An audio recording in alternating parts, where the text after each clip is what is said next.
सरकारला सुद्धा माहिती आहे की याच्यात दोषी हे अर्जुन खोतकर आहेत. अर्जुन खोतकर काही वाटेल ते म्हणे नाका, काही फरक पडत नाही. ते दोषी आहेत आहेत आणि आहेत.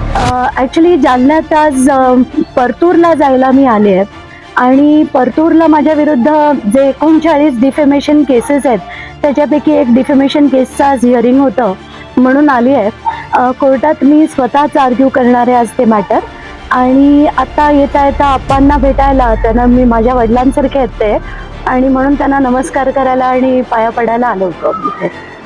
नाही, धुळ्याची तर अतिशय गंभीर अशी चौकशी झाली पाहिजे. आत्ताच्या खटकेला मला असं वाटतंय की जे अर्जुन खोतकर आणि त्यांचे जे 11 सदस्य तिथे होते आणि त्यांचे जे सहाय्यक होते त्यांची रूम जी बुक केलेली होती त्यात इतका पैसा जो सापडला, आत्ताच्या घटनेला 1,84,00,000 सापडले, पण त्याच्या आधी 3.5 कोटीच्या आसपास घेऊन पळाले असं देखील मी ऐकलंय.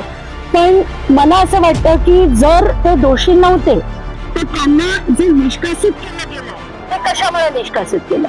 जर ते दोषी, याचा अर्थ सरकारला सुद्धा माहिती आहे की याच्यात दोषी हे अर्जुन खोतकर आहेत आणि ते पैसे घेऊन त्यांचे जे सहाय्यक आहेत ते फरार झाले होते आणि म्हणूनच ही कारवाई त्यांच्यावर केली गेली.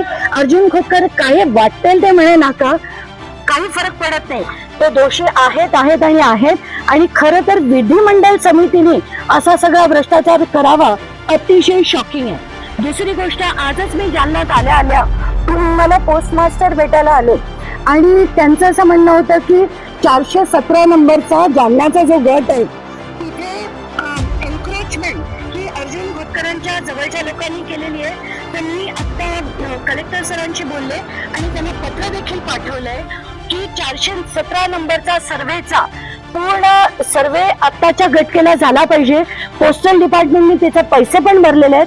ती तारीख मला कळवा, त्या तारखेला मी तिथे हजर राहीन आणि जे एन्क्रोचमेंट झालं असेल ते तात्काळ काढण्यात आलं पाहिजे.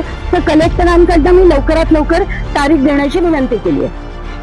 ताई कुठे गेल्या नाही, ताई व्हेरी मच इथेच आहेत. आणि जसं मी म्हटलं होतं की मी 28-29 तारखेच्या आसपास येईल, तर आज आप्पांकडे तीच आम्ही बोलणी करायला आज दुपारी त्याच शेतकऱ्यांबरोबर आमची बैठक आहे 4 वाजता. तो कुठेही गेले नाही, बिलकुल इकडेच आहे आणि या सगळ्यांविरुद्ध लढणार आहे. आत्ताच्या घटनेला सांगणार नाही, तर जसं आम्ही बोललो की त्याच्यावर अर्जुन खोतकर त्यांचं वक्तव्य करतात. आत्ताच्या घटनेला आम्ही काहीच सांगणार नाही. आम्हाला जे करायचं तेवढंच करणार आहे.